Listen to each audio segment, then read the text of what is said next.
All right, and we're live. Hello, everybody. Sorry for the 1 minute late start. I was choking on water over here, so we had to wait for me to recover. I'm Zach here with Rylan and Luke, and are here to give some updates about what's happened in the immigration world in the last week or so. But anyways, yeah. Releasing the additional, sorry, give me 1 second here to get my link up. The additional 35,000 H2B visas that we've heard about for a while now, but they finally just released the rule and they made it clear of how exactly it's going to be divvied up and what are the additional hoops that are required for people to jump through. So there's going to be 23,500 additional H2B visas available for returning workers that worked within the last 3 fiscal years. And I imagine that the rationale behind that is because these are workers that have already been eligible for the program. So we already know that they don't have any issues with criminal aspects or with any immigration aspects. They've come in, they've already completed the job, they've left the United States. So there's no risk, at least according to the Department of Labor or USCIS, that they would remain in the United States past the point of their new H2B visa. And then there are also 11,500 visas available to citizens of Haiti, Honduras, Guatemala, and El Salvador. And they don't need to be returning workers. The rationale behind that, I mean, they just, that's what they wanted to do. The additional loopholes, or not loopholes, but hoops that people have to jump through is that they need to prove that without these H2B visas, their company would suffer irreparable harm in the form of severe financial loss, one way or another. So you can prove that by showing that you have upcoming contracts that need these workers, or that you are just purely dependent on getting workers, a certain number of workers in order to complete any kind of job, that you have a regular reliance on certain numbers that you just don't have right now. There are some additional notification requirements of again, working with the state workforce agency to have a job order posted, and then also working with other agencies within the United States just to make sure that the job is being announced to U.S. citizens, and that anybody that could potentially be eligible for this position is aware of it, to just further prove that there just isn't anyone in the U.S. that is willing to take this position if they're going to be releasing these additional H2B visas. So it started, they started releasing them yesterday, but they didn't get the proper form out to us until about halfway through the day, if not later. So nobody could actually complete it until they got that form out to us. And now it's first come, first serve. So people are in a rush. We're in a rush. I wasn't sure what to talk about today because I've been working on this so much so that talking about it completely flew out of my mind. So we're working on this for clients right now. But if you are an employer that had an ongoing H2B process, you can't start it right now. You need to have started it a while ago in order to get these visas. But if you have one going on right now, know that there are new visas available and that you should be working on applying for those new visas with those new requirements in mind. Yeah, that's my update. You have any thoughts on that, Zach? Yeah, You're the H2B guy. my big, I guess, thought on this is just so we're in like crazy low unemployment right now. Nobody can hire. It's just, the job market is insane. I mean, the labor market is really tight. And yeah, all these places just really cannot hire. And despite that, we have even more hoops than we have had in the past to jump through for testing the labor market and showing that there are no U.S. workers available for these employers who are trying to take advantage of these additional visas. And I just think that it's a bit ludicrous. You're going to put these employers through even more expense, even more time to show that there are not workers when they've already gone through a recruitment process to show that there's not U.S. workers for the position in a time when nobody can hire. It's like not debatable that people are desperate to hire workers and they're just not able to do it. So I think it's silly that in this extremely tight job market on the employer side, there's so many more loophole or hoops to jump through than there have been in the past, just to show that U.S. workers aren't available. We know they're not. It's kind of not an issue. It's the reason Congress has, authorized additional H2B visas in the winter season for the first time ever this year. I mean, this is a fairly large, not the largest, but fairly large release of H2B visas for the summer, and you're going to put all these additional I guess obstacles in the way of employers getting their workers when it's already a month and a half after most people's start date. It's silly. It's harming. I think it's only going to harm businesses, and I wish they would have made this a little bit more expansive. For example, why do we have to have returning workers for most countries? It used to be that if you were a returning worker, you weren't even necessarily counted against the cap. You could just come back as a returning worker in a given season.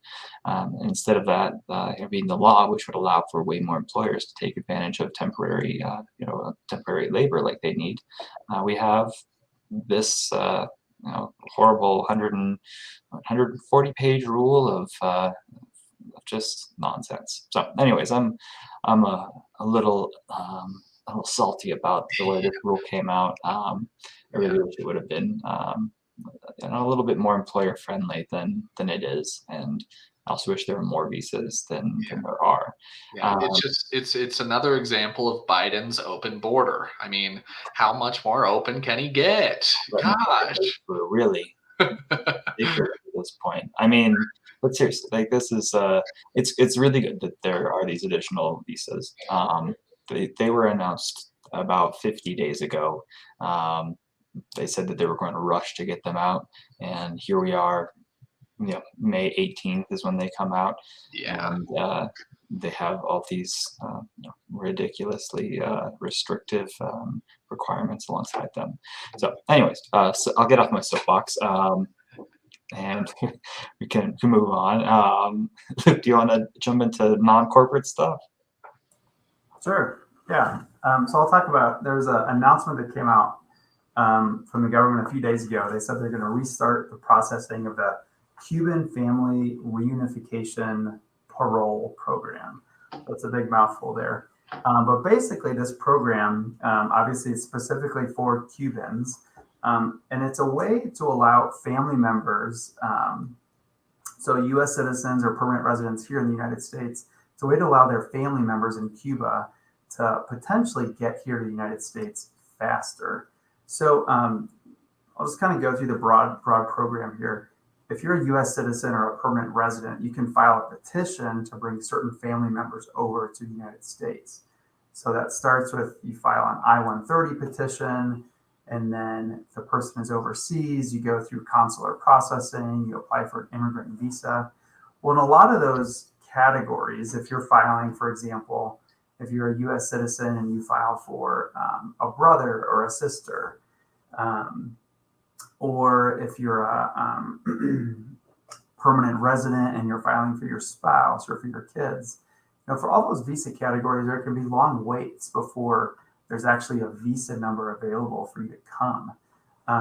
So under this program, the Cuban Family Reunification Program, the government was providing an invitation to the beneficiaries in Cuba to apply for parole to get into the United States.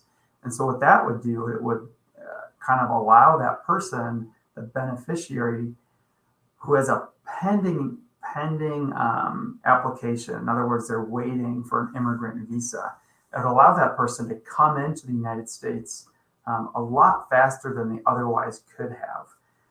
So this program, it's been in effect, I think it started in 2007, was in effect for a number of years. But then in 2016, 2017, 2018, the U.S. Embassy in Havana ceased operations for the most part. The USCIS field office in Cuba ceased to operate. And so this has been on hold since about 2016. They had not been inviting new individuals, new applicants to the program to apply for parole. But so the big news here is parole, is still in effect. It just wasn't operating. But now, as of a couple of days ago, the government has said that they're going to restart this program. At this point, there's not something that a person can do proactively to apply for the Cuban family reunification program. The general steps are that if someone has an I-130 petition approved and they're waiting for that immigrant visa, the National Visa Center will send out a communication, presumably both the beneficiary, I would assume the petitioner, inviting them to apply for this parole program. So you have to wait until you get that notification from the National Visa Center. But if you do get it, this may be something to consider. Might allow you to get to the United States a lot faster. And then, special rule for Cubans, if a Cuban is admitted to the United States or if they're paroled into the United States, after a year, they can apply for adjustment of status, meaning permanent residency here. And so, in some cases, it can be a way for someone to get their permanent residency a lot faster than they would have been able to otherwise. So, this announcement was just made. We'll see what the processing actually looks like on this, I think, in the next coming couple months, see how many people are invited to participate and how many people are able to process. But something to keep your eye on if you are Cuban and you have a family member that you've applied for. That's pretty it. awesome. Yeah. Do you know, Luke, by chance, why Cuba is treated like this and not other countries? Oh, I think it goes way back. It's all political. Yeah. It's our relationship with Cuba and the communist government. I mean, the Cuban Adjustment Act has been in place for decades. That's a very unique provision that allows Cubans to apply for a permanent residency if they've been admitted or paroled into the United States. There's not that doesn't exist for most countries. So it's just an extended version of the Red Scare that's continuing to happen. I mean, hey, we gotta help these people from communism. Yeah. Okay. All right. Well, cool. Zach, I guess that leaves me. Yeah. Ending this with bad news. Sorry, guys. So yeah, Monday morning we got the great announcement that this Supreme Court decision, Patel v. Garland, was issued. I talked about this a while ago when they had oral argument on it. You probably don't remember. It's not a particularly, I guess, exciting case. It's not anything that would be very, very newsworthy if you weren't really into the nitty-gritty of immigration law. But essentially what this case was about is the judiciary, federal judges in general, ability to review cases that have, I guess, some sort of discretionary element to it. Specifically here, it is for somebody who is applying for adjustment of status to get their green card while they were in removal proceedings. There's a specific law that says that judges aren't able to make to review any decision that involves any judgment relating to these certain types of applications, one of them being adjustment of status. The reasoning there being there's this discretionary component to an adjustment of status application. When you make this application, first you show, okay, am I statutorily eligible for this? Do I meet, do I tick all the boxes that are required for me to get this actual green card? And then after that has been done, the adjudicator makes this discretionary analysis. They say, okay, well, taking into account all of this, do I think that this person is, should be granted a green card? That's the way that this has worked for 20 plus years. There's this two-step analysis. Courts were able to review that first part of it, that factual analysis, that step-by-step part of things. If you had a person say, or an adjudicator say, I don't think that you are eligible because I don't know, we'll take this case, for example. You falsely claimed that you were a U.S. citizen. That's what the allegation was here. The adjudicator said, I don't believe that you or made a mistake when you said you were a U.S. citizen, and say that you are not eligible for adjustment of status for your green card. They didn't reach that second part of the the analysis where they say, okay, well, on balance, do I think that you deserve this green card? Am I going to, in my discretion, grant this green card to you? So that's where kind of we've been at for a very long time. Courts can review that first part, can't review that second part. This case went up to the 11th Circuit. It's like Florida area, and kind of on their own motion, their own decisions. The judges there said, you know what? I think this law says that we can't review any part of a decision to grant a green card. That went up to the Supreme Court, where the Supreme Court heard 3 arguments, which is kind of unusual. They heard an argument from the plaintiff, Patel there, where they kind of talked about, hey, it's a 2-step analysis. This is long-standing tradition. This is how it's been done. It's really the only workable way that it can be done. They heard from the government, who made very largely the same arguments, saying, hey, we've done this for 20 years. This is our interpretation of the law. There's 2 steps involved with this. You can look at the facts, but you can't look at the discretion. And then the court, strangely, appointed, it's called an amicus or amicus, depending on who you talk to, a friend of the court, to argue this third position that the 11th Circuit kind of adopted on their own, where they said, you can't review anything about this because all of it involves discretion. Every single part of this involves discretion. That's a little bit weird, because actually a little bit, maybe last year, the Supreme Court specifically told a different court you can't have, you can't appoint an amicus, however you want to say it, to argue a position and then adopt that position. You have to argue, you have to take one of the positions of the parties.